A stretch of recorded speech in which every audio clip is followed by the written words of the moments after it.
Let's begin with the session. The very fundamentals, very basics of Python, and yes, so Python basics. So we know that there are so many different types of programming languages, and Python comes under functional programming language.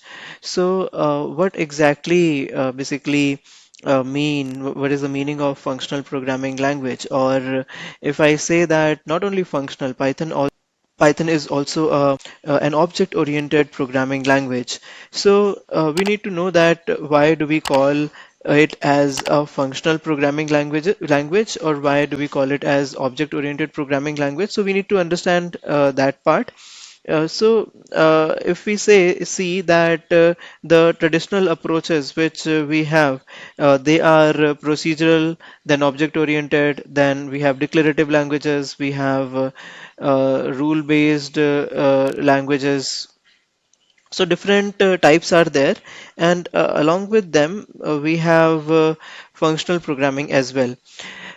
So in case of functional programming, we have most of the operations performed with the help of functions. Okay, so if I just try to write it down here, so if you see that it is constructed, or Python is constructed by applying and composing functions. Okay, that's the reason why do we call it as functional programming languages.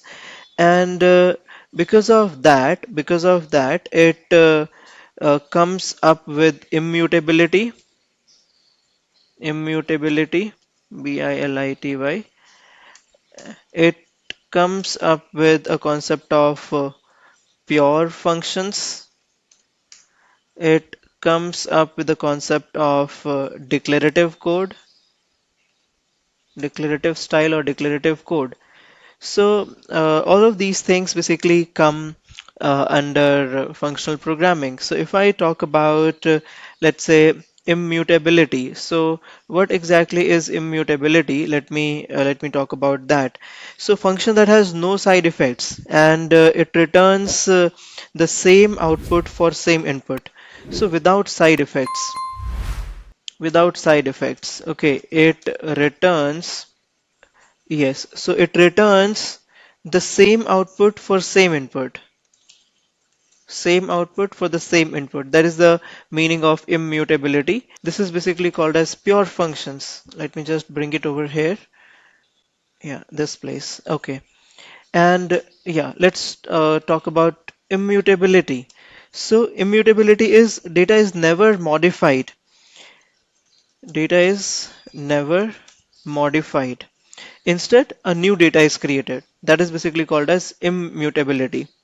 Yeah, another property is functions are first class citizens. Obviously, functions are first class citizens. So why do we call functions as first class citizens? Because functions can be assigned to variables passed as an argument and returned from other functions as well. So you can see that all of this is possible with the help of with Python programming only. Then pure functions we have written. Then it has got higher order functions also. Okay, so it has got higher order functions. So higher order functions means that the functions that take other functions as input, okay, or argument. So that is called as higher order functions. Then it has got recursions. So recursion. So the process of function calling itself. That is there in many programming languages. Then another property is basically function composition. So what is function composition? Function composition means combining multiple functions into one. Yeah, that is basically function composition.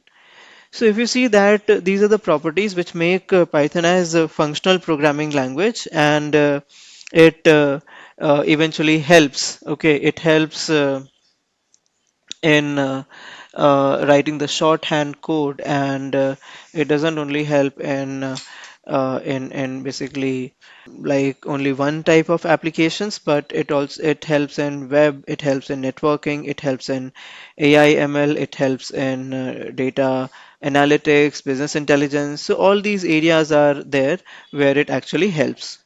I believe object-oriented programming everyone knows, but if I talk about OOPS in terms of Python, so that I'll come, okay, that I'll come in some time. Now I think we can start taking some examples. Yeah, so we can start taking some examples from the basics. Okay, so BASICS, basics. Okay, basic Python concepts. Okay. So, basic Python concepts, we can start with data types. So, for example, we have integer value 10, we have float, we have string value, we have list. Okay. So this I have just written here, like we can have integer, float, string, dictionary, boolean. So all the data types which are coming as a suggestion.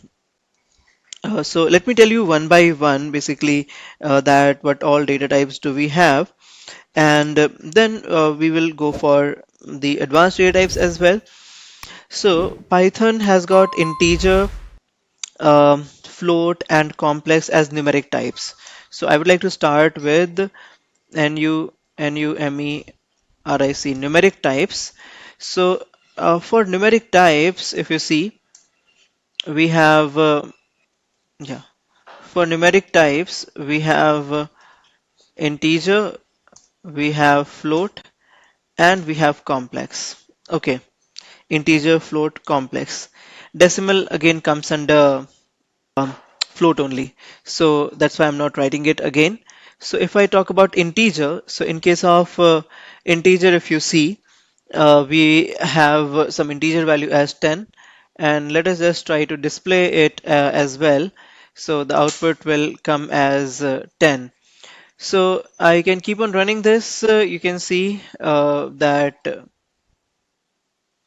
yes. So you can see here that we are having yeah. So you can see here that we are having integer value is equal to 10 and print integer value, and it is giving the output as 10 here. You can see the output is coming as 10.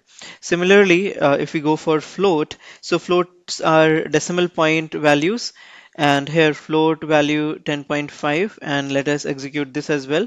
So let me save it and let me execute it, and after that we are getting the output as 10.5. That is the output we are getting. So float is decimal, and then we'll go ahead for complex values.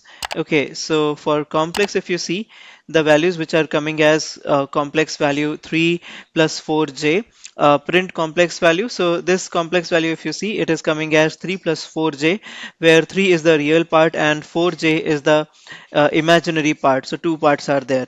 So this is the first data type, that is numeric. Then let us go for the second, which is txt text type. And next we have string. Okay, so here string value, if you see, the string value is hello world, and print string, the output should come as hello world. Let us execute it. So you can see the output is coming as hello world over here. So that is what is the output of the string. After the text type, okay, let me take you towards the sequence types. And under sequence types, yes, the first one is list. You can see the syntax of the list. List value is equal to, you can see we have square brackets and all the values are there. Then print list value, we have output as, we'll be getting the output as 1, 2, 3, 4, 5. This is how the output we'll get. So below here you can see the output we are getting the same way, okay, as we made the prediction. So second type we have tuple. And now list is ordered, list is mutable collection where you can make changes. But if you see about tuple, tuple is something which is also ordered, but it is not possible to make changes. So it is immutable. So tuple is immutable. And then if I go for printing the tuple, so this, so here you can see, so both of them give the same output. but the difference is list is mutable and the tuple is not mutable. That is the difference between the two. Okay, fine. So that is the difference between list and tuple. Then we have other data type as range. Okay, so look at this. So range underscore value, range 1 comma 6. So print list range value, and the output we are going to get is again 1 2 3 4 5. So it will include 1 and it will exclude 6. So till 5 it will go. So let us see the output of range also. It will come in the form of a list because we have mentioned here list. So here you can see print list mentioned as list, and therefore the range values are coming as a list as an output. So you can see that these are the data types which are coming under sequences. Then let have set types. Okay, so under set type, first of all we have set only. So the property of set, if you see, they are unordered. So if you see the sequence types, they are ordered. They follow the order. But if you see that if you go for set types, they are unordered, and it allows no duplicates. If you see, set will not allow any duplicate. That is the property of set. And now let me execute this one, and let's see the output. So 1 2 3 4 5. If I say comma 5 also, and if I save it, and then if I write it this way, and then also if I execute, you can see that it is not adding one more value. Okay, but if I add one more 5 over here, you can see over here I added one more 5. So in this case, if I try to execute, you can see it has added one more 5. Why? Because it is a this one is a tuple. So list and tuples, they can have duplicates, but the set value cannot have a duplicate, and that's why it doesn't allow any kind of duplicates into it. Then we have a frozen set. Frozen set. So how to start writing frozen set? So frozen set values. Frozen set you have to write at the beginning. It is immutable version of set.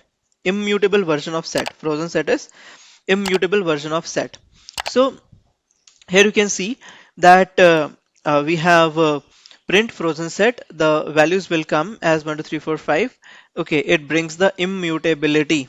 So here you can see the frozen set output is here. Now, the next one after that is, yeah, let's take mapping types. So mapping type is dictionary. Okay, so dictionary is key value pair. Now, dict underscore value, key 1 and then value 1, key 2, then value 2. So if we execute this, then you can see the kind of output we are going to get.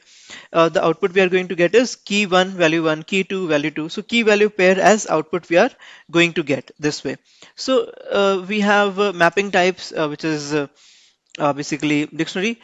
Then we have none type, so it'll give us the output as none. Okay, so I'm just considering it here. So none is also one of the types.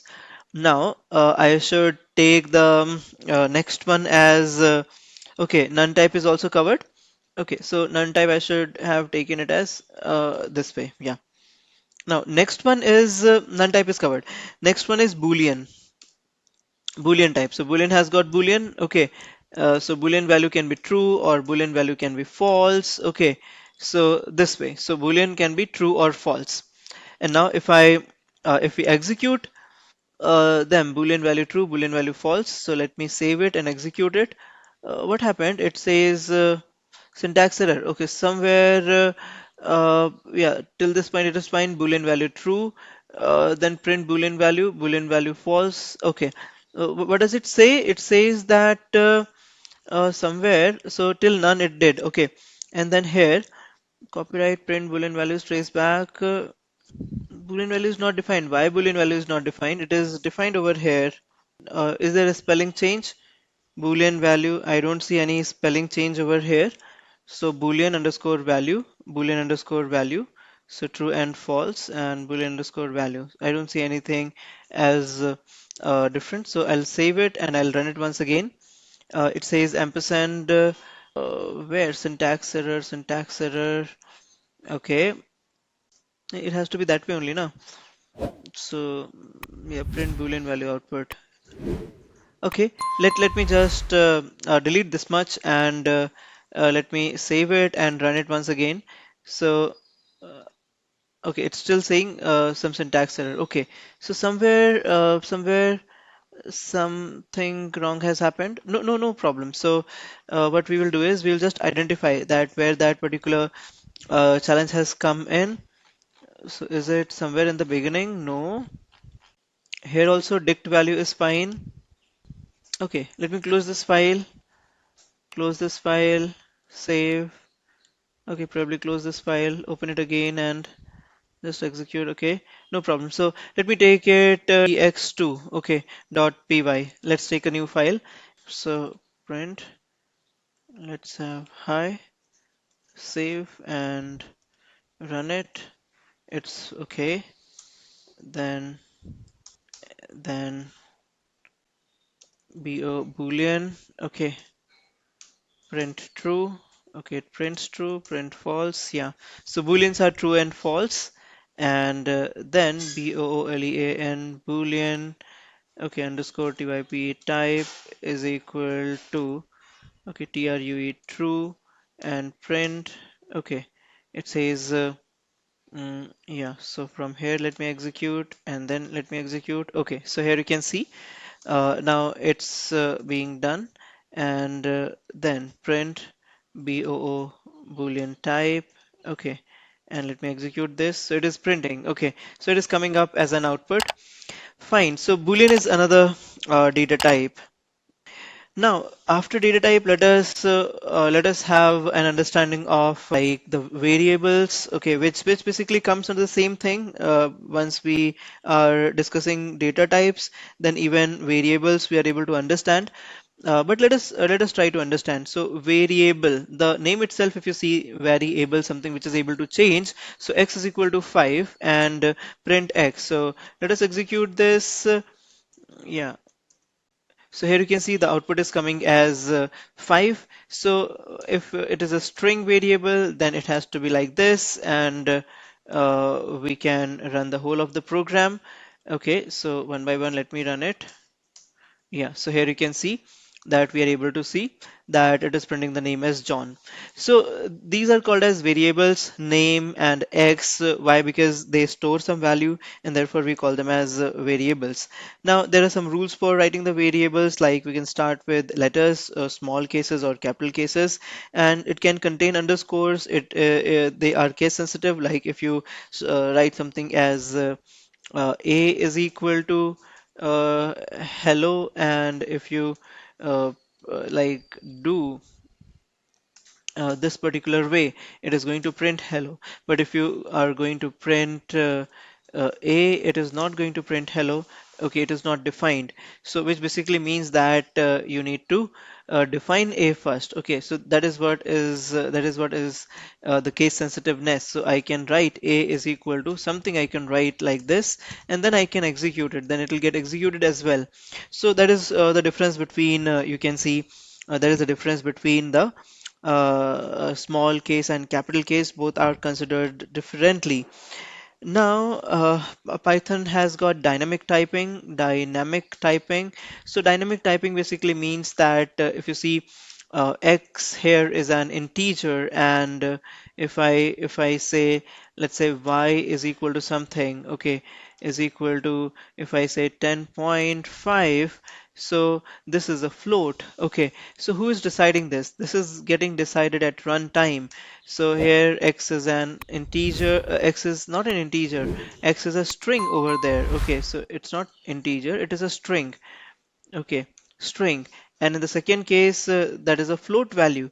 Okay, and both are allowed because it is dynamically typed. You don't need to basically explicitly write the function to not function. You need not to use any kind of keyword to determine that it is integer or it is float. So that is why it is dynamically typed. So this is one of the features it has. Okay. Now moving next. Now there is a concept of constants also. There's something I'll just write here as constants. So if you write something like this, okay, in capital case, so that is the way constants are basically defined here. Okay, so you need to write them in capital case. That's how the constants are defined. Okay, now let us move further. Okay, now I will come towards some of the other concepts like decision making. Okay, decision making, and where we have if else, where we have loops. Okay, so let us discuss on that particular part before moving ahead. Yes, decision making. So here, if x is equal to a string, print x is a string. So if I execute this particular statement, you'll get the output as x is a string. Here you can see you'll get the output as x is a string. Else x is not a string, and now execute this. Okay, so you are getting the output as x is a string. Okay, why string? Okay, x is a string only. So that is how you are getting the output over here, that x is a string. Okay, the syntax, if you see for if else, it is very much clear. We need to have if some variable, not variable, some condition, and that condition should be true or false. There has to be some condition, and that condition needs to be true, or that condition needs to be false.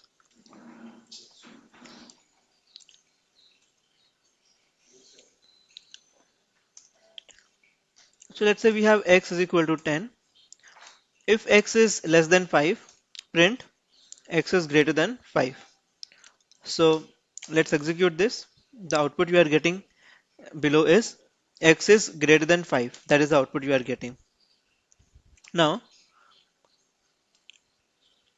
if elif else example. Now, if as x is less than 5, print x is less than 5. Elif x equal to 5, print x equal to 5. Okay. Else print x is greater than 5. Okay.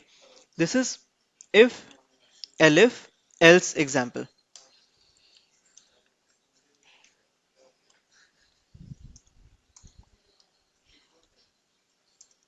Here you can see x is equal to 5. Okay. Now let's see some nested if example. X is equal to 10. Now, if x is greater than 5, print x is greater than 5. Then nesting. If x is greater than 10, print x is also greater than 10. Else, print x is not greater than 10. And let me execute this from the beginning. Okay. So here you can see the output x is not greater than 10 is the output we are getting over here. So let us see now the while loop example. Okay, that was about if. So here we have taken a variable count. Count is equal to 0. Now while count is less than 5, print count is count. Count plus equal to increment we have done. So this is how normally while practicing we do. Let me execute it from here. So here you can see that it is incrementing the count. So count equal to 0, while count is less than 5, print count is, then count will get displayed continuously. Okay. Now moving further, let's have one for loop example. And here we are using range for I in range. Print iteration. It will simply keep on printing that particular range. So we'll have to, yeah. So here you can see, okay, this is getting executed. So these are the basic concepts which we'll keep on using further. Now let us revise the function. So function example, def greet name and hello and name. So this is a function which is going to take an argument. So you can see greet, and I'm passing that argument, and it is going to give us the output as we execute this statement and we call the function. So first we need to define the function, and then we need to execute the function. Okay, so that is how it basically happens. Yes, you can see. Okay, now let us move ahead. So the function displayed hello and allies. Now we will write a function with a return value. So def add a comma b, and return a plus b. So when a function returns at that point of time, there should be something which will accept the value which is getting returned. So here you can see result, it is going to accept the value which will be returned by the add. So let me define the function, call the function, and then print the value inside result. You can see the output, okay, how it is happening. Now I'll say should be some example of break and continue also with the help of loops. So for I in range 10, if I is equal to 5, then break. So I in range 10 means 0, 1, 2, 3, 4, 5, 6, 7, 8, 9. But it says that if I becomes 5, then break. Okay, that is what it says. So let us execute this particular piece of code. And here you can see I have executed and it gets closed. You can see that 0, 1, 2, 3, 4 it runs and then it gets closed after that. Why? Because we have written if I is equal to 5, then it should get breaked. Okay, that's the reason why it gets stopped over here. Now for I in range, if I so if I is divisible by 2, then basically it is to continue, otherwise and it will print the odd number else. Okay, so let us execute this. So as soon as it comes up at 5, okay, I started with 0, 1, 2, 3, and here as soon as it came as at 5, it printed it as a odd number, and it basically continue skips those iterations. Okay, so continue skips those iterations whenever there is matching or the true condition is met. Now further moving, we should go ahead and try to understand. So now we should go with uh, more of some problem solving. Okay, and before that, let's cover OOPS and then we will go for it. So object-oriented programming comes up with the concept of classes and objects, and it has primarily four concepts, that is abstraction, encapsulation, inheritance, and polymorphism. So let us start with class because we need to create a class in order to start working with it. And another important concept here is with the class constructor. So let's take this particular class. So here you can see we have class animal, speak, self, print animal speaks, class dog, animal, def speak, self, print dog barks, and class cat animal, def speak, self. Okay, let me, yes. So here you can see. So here, dog, cat, they are inheriting the class animal. So we'll come to that particular part. Let us just have an execution of this. All the classes created, dogs object created, cats object created, and the function has been called for both of them. Let us see the output of the function. So here you can see. So here you can see that dog barks and cat meows. That is the output we are able to get. Okay. So now class, if we see, okay, class. So class is a blueprint for creating an object. Class is a blueprint and object is an instance of a class. So then with the help of class and objects, we have all the polymorphism, abstraction, inheritance, and encapsulation concepts come in. So abstraction is hiding the complex implementation details and showing only the essential features. That is what is abstraction. So for example, if I touch on the mobile screen, it gets on, and if I press the button, it gets turned off. So I know that by touching the screen, by pressing the button, something is going to happen. But how is it happening? That is not much known. That is what is abstraction. Then encapsulation. Encapsulation is bundling the data and methods that operate on the data within a single unit. As soon as you create a class, you actually do encapsulation, because when you create a class, you bundle the data and methods inside that class only. So encapsulation is basically when you are bundling the data and objects, that automatically becomes encapsulation. Now next part is inheritance.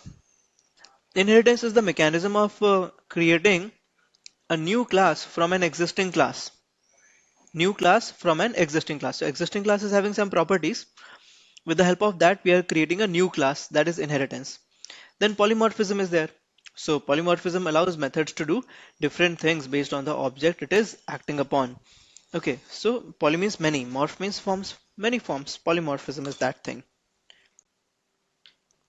Let us take a simple class example. Class person. Now def init self name age. Self dot name is equal to name. Self dot age is equal to age. And def introduce self. Okay. Now create an object of the person class. So person1 is equal to person li is 30. Here if you see that def underscore underscore init underscore underscore. So underscore defines that it is private. Double underscore, it is private. Okay. It takes an argument. Self is default. Like we need to have that. Then name and age. So here we have passed name and age. Here we have passed. Okay. So if you see that name and age we have passed. So self dot name equal to name. Self dot age equal to age. So self over here is the argument or the parameter which will carry the object itself. So for example, it is going to carry the object itself. Okay. So for example, person1. So instead of self, it will become person1 dot name, person dot age. Okay, so person1 dot age, it will become that way. So the purpose of self is that it will get switched with this particular object. So the person1 is going to come here, here, and here. So whose name? Person1's name. Whose age? Person1's age. This is how it basically gets executed. And then we have a function called as introduce self. So we'll execute this from here till this place. Okay. And then calling the introduce method. Once you call, you can see, hello, my name is Elias and I am 30 years old. This is an example, simple example of class and objects. Now, inheritance example, let's say we have a class vehicle, def init, init is a constructor. So def underscore underscore init, self, brand and model. So now we are able to understand what is self, what is brand, what is model. We are able to understand that part. For that, we will be creating, another class car, and this class car is going to inherit vehicle class, which is the parent class. And now here if you can see def underscore underscore init, so it is going to get self, brand, model, number of doors. Here if you see, it is already having brand and model, okay, parent class. And here it can only utilize, you can see, the brand and model because they are present here in the parent class. So vehicle class has got brand and model, and which can be utilized by this child class car. So here you can see self, brand, model, and super dot init. You can see super dot underscore underscore init underscore underscore brand and model. So it is getting initialized from the parent class. And after that, self dot number of doors, okay, number doors. So number of doors are new things. Okay, so num doors are taken here. Here. Now next thing is def display info self.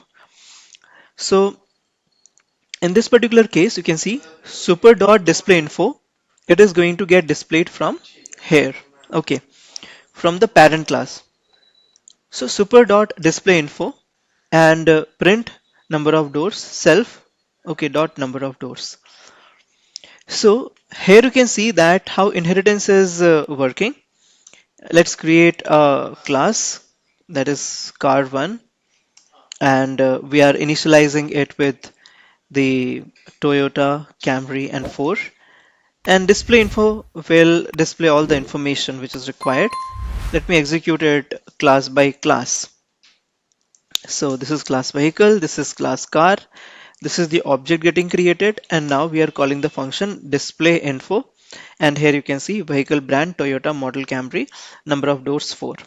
Okay, so this is an example of inheritance. Now let's see polymorphism example. Polymorphism basically means that we have one name but it can behave differently. Okay, there will be one name but it will behave in a different manner. That is what is polymorphism. So class shape, def area self, we are passing it, and then we have class rectangle, it is inheriting, then the area is given class circle, then here def print area shape.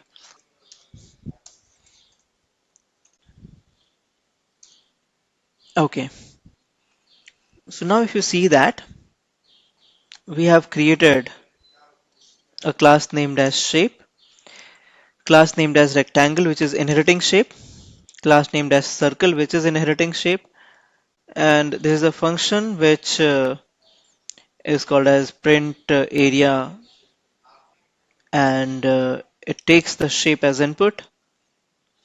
And now we are creating two objects, and now we are printing the areas. So you can see that both print area is a single function, but it behaves differently. Okay, it behaves differently because the first time we pass into it a rectangle, and for the second time we are passing it a circle. So the function is same, but it is behaving differently in different circumstances or situation. This is what is called as polymorphism. Okay, now simple abstraction example. So from ABC, import ABC.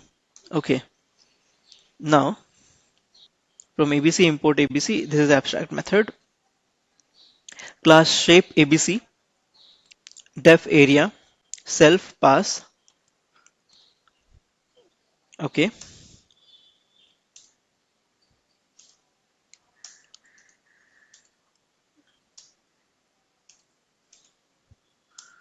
done. So here, what we are trying to do is from ABC, import ABC. So what does it do? It basically brings an abstract method. We know what is the method, but we don't know how does it work, how does it operate, and we are using that method in our program, and it is giving us a perfect output. Okay, so we know that what needs to be done, we know that, but how does it needs to be done? Okay, that we don't know. So what needs to be done we know, or what it will do that we know. So this is what you see, that this is an example of the polymorphism, then moved by the abstraction. We are using a function, but we do not know how does it work because we don't know the implementation part of it. That is what is called as abstraction. Encapsulation, if you see, now create a class bank account. Here you can see that we have the methods, and we have the data, and both the data and methods are getting bind together, they are bundled together. So that is what is yeah, so that is what is encapsulation. Okay, now let me execute this. So class, creating the object, account.deposit, withdraw, and what is the current balance? You can see 500 is the current balance because 1000 was deposited and 500 was withdrawn, so the balance should be yes. Okay, so simple examples, brush ups for the concepts. Now let us move ahead and we will go for problems. So let us go with a problem named as Fibonacci series.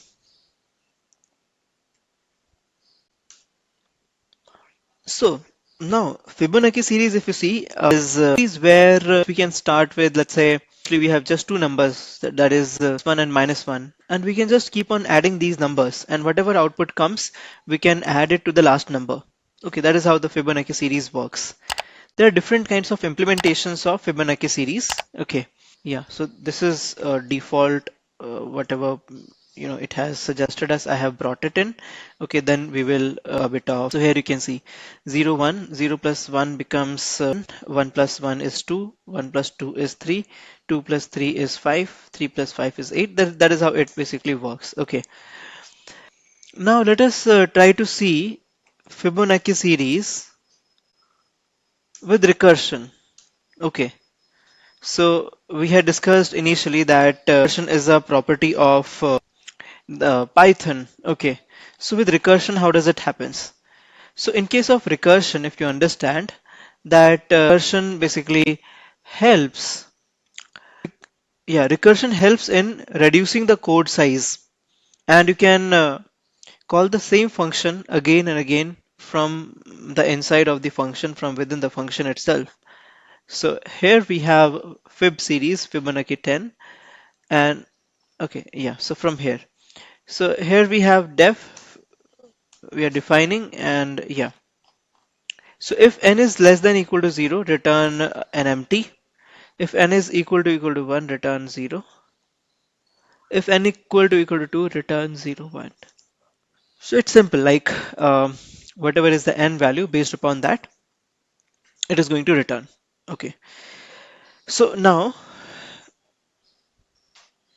else series is equal to Fibonacci recursive n minus 1.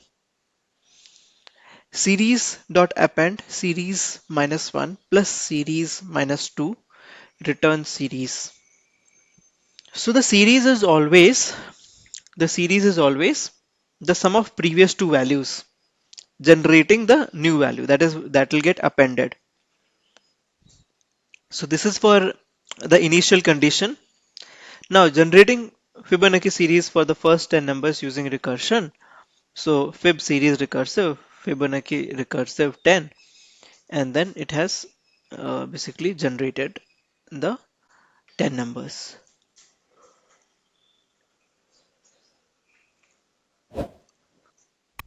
So now from the perspective of say go for some interview, and what kind of questions can we ask, because six we have conceptually we have covered, and whatever new concept will be there we'll do that as well with problems.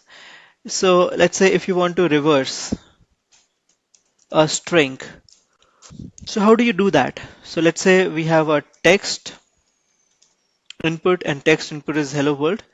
The reverse text would be either you can write a function, or you can simply write text colon colon minus 1. So if you write text colon colon minus 1, that is going to reverse the text. So let us see the output here. Let's execute from here once again. Okay, this is done. This is done. You can see that it's coming in. So sometimes it's gives some challenges. Okay. So this is a help of you can see that used colons and stepping, and with the help of that we are able to reversal of a string. Okay, in this particular example.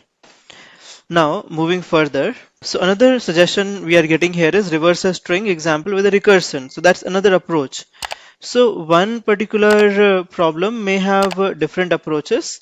So here, if the length of the string is equal to 0, and return otherwise here you can see, so return s minus 1 plus first string recursive and s minus 1. So this is how one by one a string will get reversed, and the output will get displayed in this particular case as well. So let's this out as well. So let me execute the whole. So you can see this one also gives the hello world in a reversed manner. Okay. Now, one of the basic questions which always come is the number is prime or not. So number is prime. So yes. So def is prime, take the number. If n is less than equal to 1, return false. For I in range 2, int n to the power 0.5 plus 1. So now let us see in this particular case. Yeah. So in this particular case, so this is going to compare if a number is prime or not.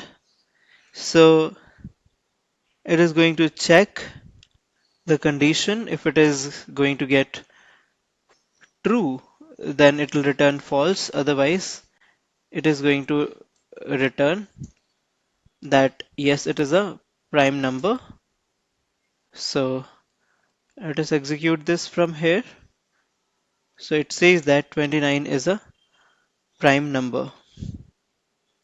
Another major example is the factorial example. So where if given a number, let's say 10, so factorial is 10 into 9 into 8 into, so till 1 we go, that is a factorial. So this is another example which is very much popular, this particular example. So the different approaches of doing it, the most simplest approach could be a recursive approach, and another approach is in front of you. So def factorial n. So if n is less than 0, n, so return factorial is not defined for negative numbers. Okay, if n is less than 0.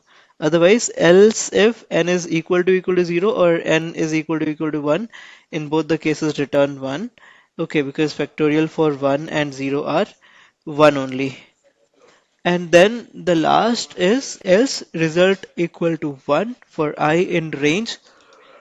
So I in range 2 comma n plus 1 result into is equal to I. Okay, so the shortcut has been used. So that is how the factorial is calculated. And let us execute this.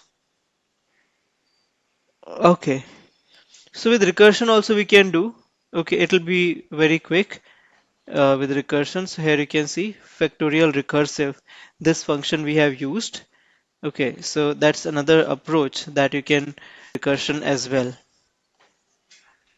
That's another approach. So this was another example of the same factorial. First we did with the help of for loop and if else, and the second one we did with the help of recursive. Okay, we did the function recursively.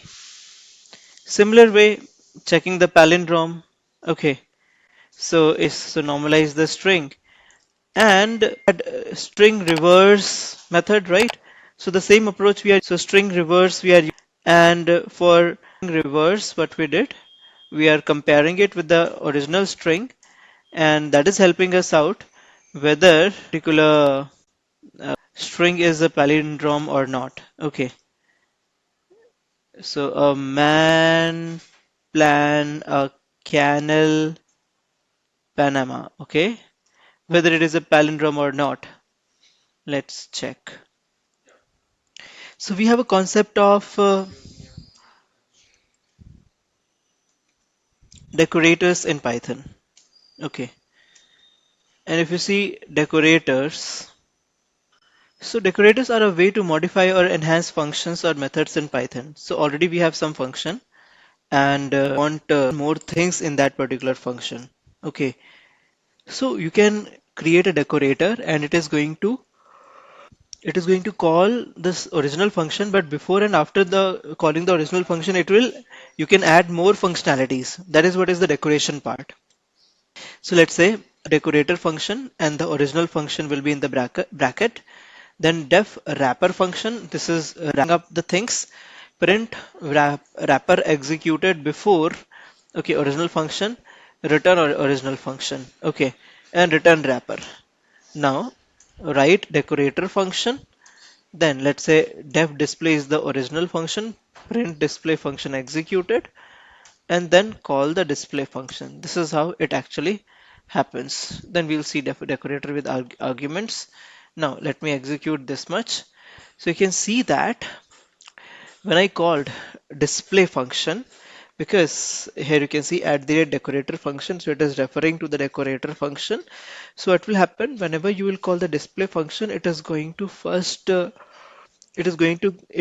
first go for the decorator function. So here it will go and it will print wrapper executed before. So you can see wrapper executed before display, and then the display function will get executed. Okay, and finally, if there is something else after that, even that will get executed. Okay, even that will get executed. So before and after your main function, you can add some more functions or some more instructions you can add, which will get executed. That is the purpose of decorator function. Now let's move ahead and decorator functions with arguments example. Okay, with arguments, let us see. Now, def decorator with arguments. Okay. Now, here you can see def decorator with arguments, argument 1, argument 2. Def decorator function, original function will come here. Def wrapper function, args and quargs. Okay. So two things are there. Then decorator arguments, it will print original function. Now enter. Okay. So decorator with args, def greet name, print hello name.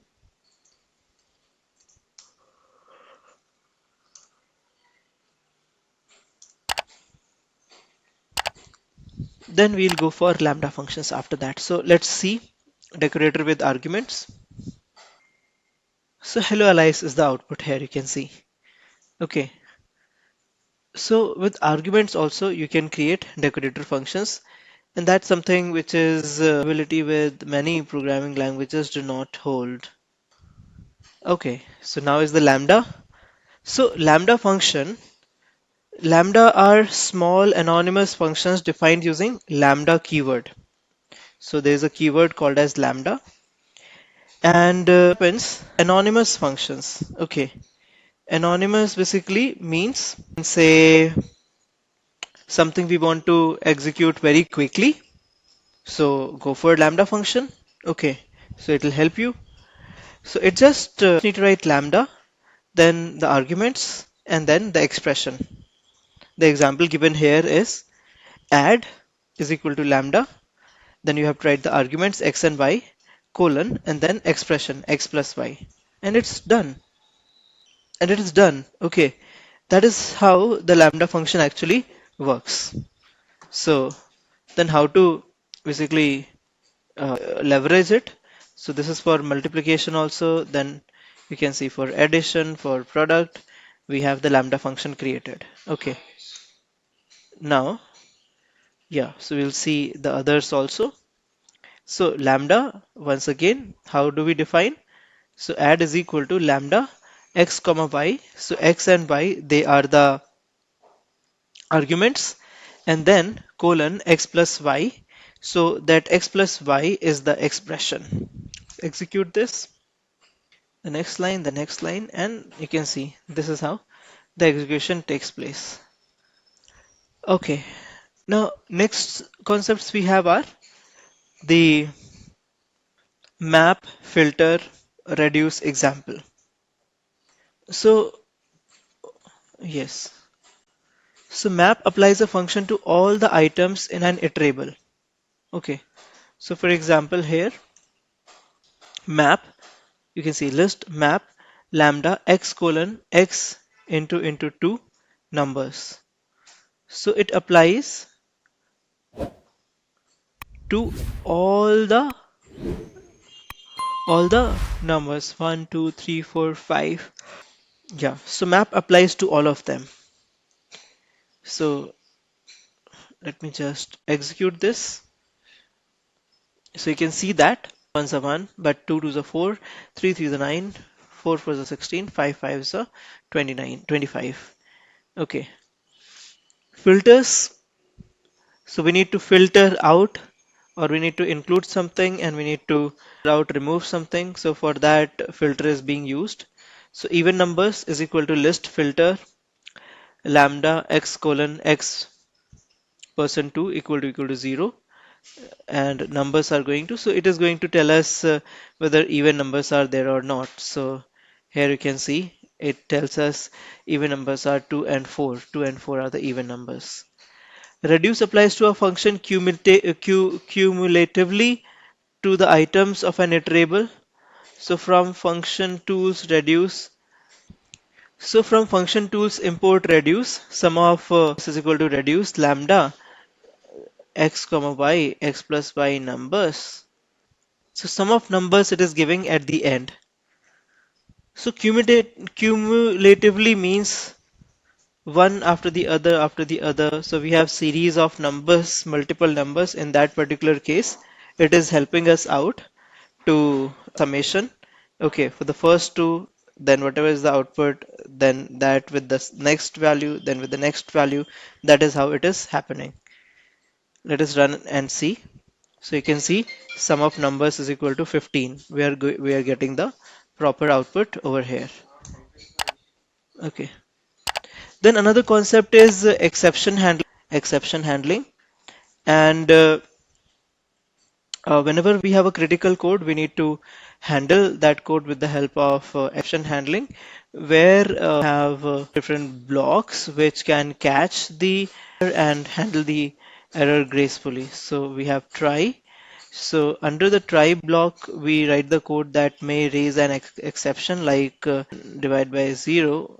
It is the code which we write here, result equal to 10 by 0. So here we know that going to give the error. So we will handle it except 0 division error and print. So rather than error happening, it is just going to display something. So let us try to execute this. So can you see, is there any error? Although that code will throw the error, but it is not throwing the error, rather it is gracefully getting executed. Okay, so that is how it actually happens. Then we have a finally, like whether anything happens or not, this thing should always happen. So you can see this block always gets executed regardless of exception. Okay, fine. So in exception handling, if you see the blocks which we have try, except, then okay, except. So whatever number of types of errors you may face, have a list of them. And then we have here the else, and after that finally. Okay, fine. So let's move ahead. Now the next thing is file handling. That is another important concept which used in of management, data handling part, even data analytics part, the file handling. Okay, so here let's have an example. So for file as well, we are using over here, that is exception handling code. So here we have try block, and with open, so open is the function, file handling function. With open example.txt and then comma w, which is for write as file, write hello world. So then we will read that particular file. Okay, so let us here we don't have any file, and if we are trying this particular code, so I'm executing this. So let me delete this and execute it once again. Yes, right. So we need to, yeah. So file not found error. Okay. IO error. This is fine. Yeah, that's it. So execute it now. So here you can see this example.txt file has got created, and it was opened program, and some text was entered into it. You can see hello world. This is a sample file. So it was entered. So try writing to a file with open example.txt file. So file.write, so two lines we have written, and with open example.txt, R means read as file, content file.read, print file content, and then except file not found. So error, the file does not exist, except IO error. Okay, so if there would have been error, then basically error would have come. Okay. Then regular expressions are another important part. Searching and of places even for AIML when you enter into that also regular expressions help. So they are expressions that are used to match pattern matching in strings. That is the purpose of regular expressions. The package is RE, import RE, regular expression package. So here you can see a example which is given here, def find email address text. So regular expression pattern for matching email address. So this is the regular expression, basically helps to find whether input is whether some input is email or not. So let us check some example also. So this is an example, and let us run the whole. Okay, sample text, and we'll check and we'll display as well.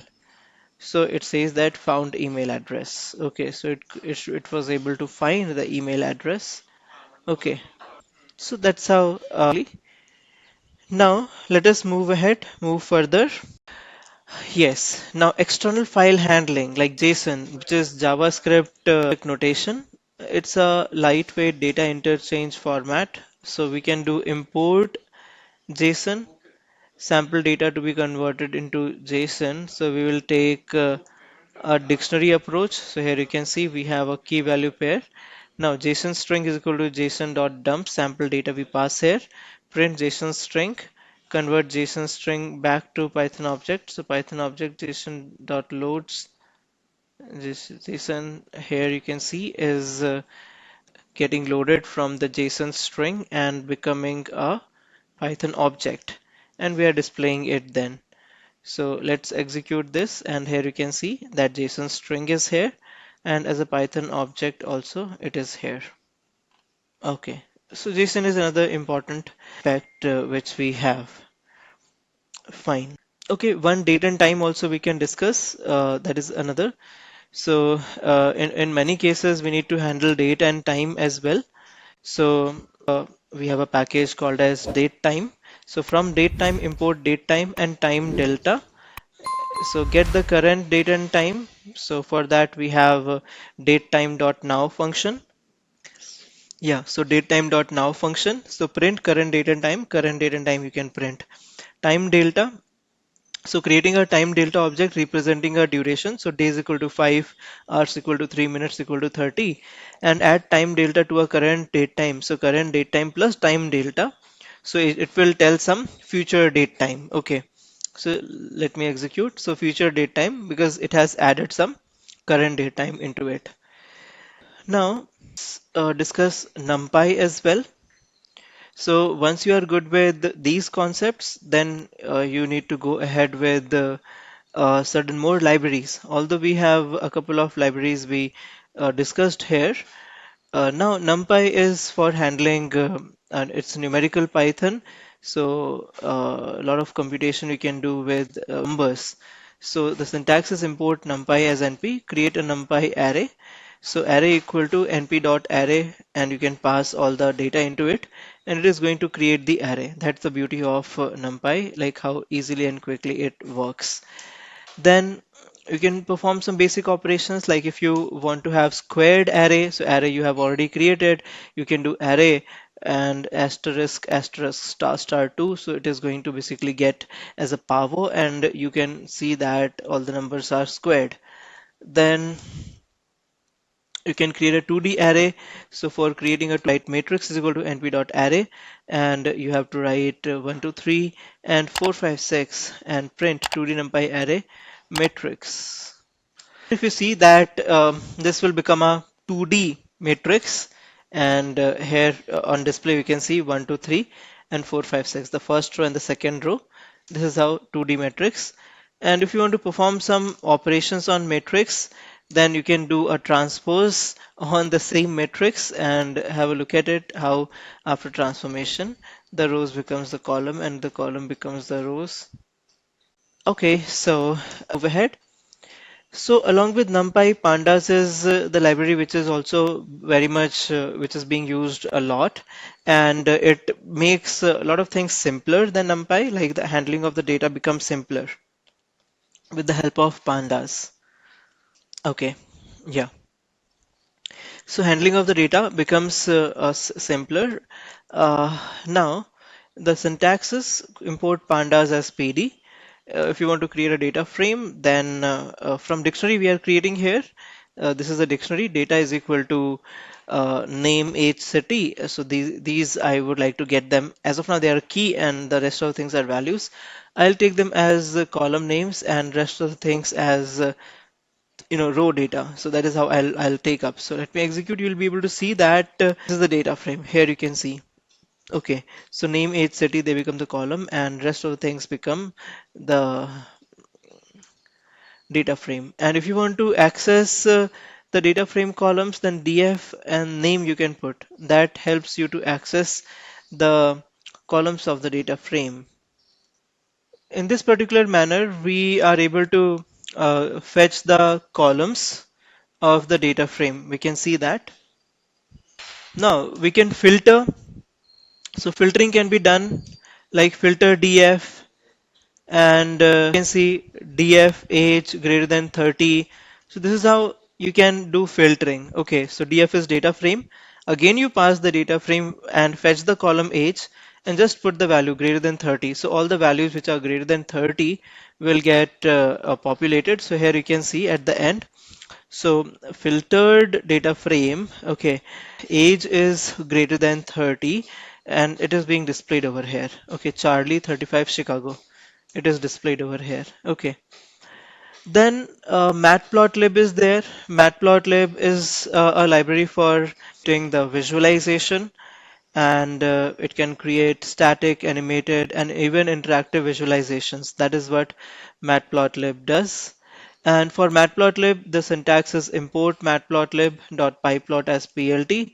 Sample plot, we have taken the synthetic data, dummy data over here, x equal to 1, 2, 3, 4, 5, y equal to 10, 20, 30, 40, and simple plot is creating a line plot, plt.plot x, y, and marker is equal to O. So instead of line, we will get symbols as well over there. Title is sample line plot. Label is x-axis, y label is y-axis, and plt.grid is this will be shown, and plt.show the graph will get populated. So you can see that pop-up you can see that the graph is here and we have the circles because of that particular additional like argument which we have given. So this is how basically matplotlib works. And very similar to matplotlib, we have seaborn as well. Okay, so many a time seaborn and matplotlib are used interchangeably, or both of them are used together as well. Okay, so that's how it's being done. So Seaborn is a statistical visualization library based on Matplotlib, and syntax is import Seaborn as SNS, load the inbuilt tips dataset. So has got datasets itself. So tips, and then display the first few rows of the dataset. So here print tips dataset tips.head. Then scatterplot, sns.scatterplot, data equal to tips, and x equal to total bill, y equal to tip, hue equal to day, and plt.title, total bill versus tip. Okay, this is what was process. Okay, x label, y label also we can do, and plt.show. Okay, so now let us try to execute this. So first pop-up which we will the simple line plot, and scatter plot we would like to get. Okay, let me close this, and yeah, so here you can see this is the scatter plot which we are getting in this particular example.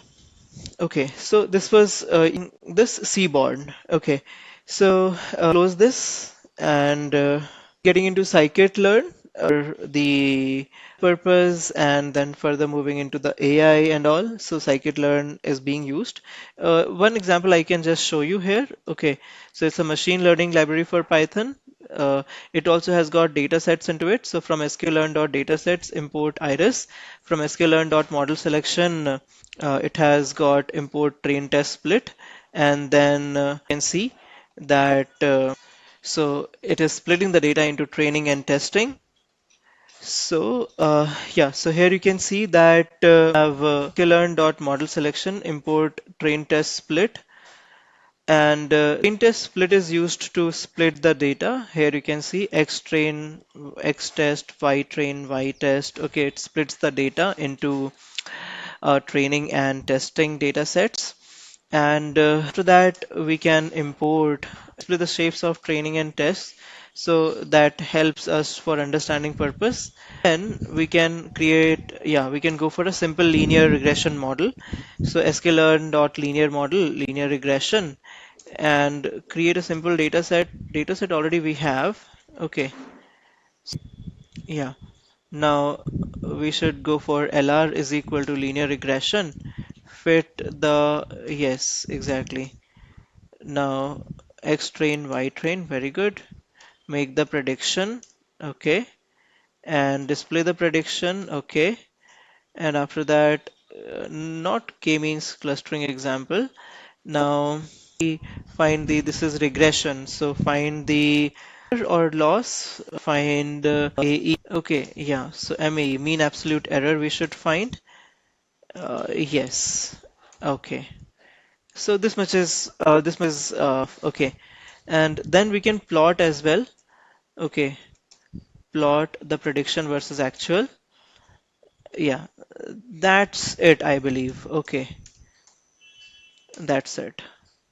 Okay, this much is good enough. So let us now execute this. Okay, this was first example. Now the scatter plot would come. Close it. And here you can see these are the predicted versus so actual values and predicted values. So the way like the actual and predicted values have come, it is being displayed here.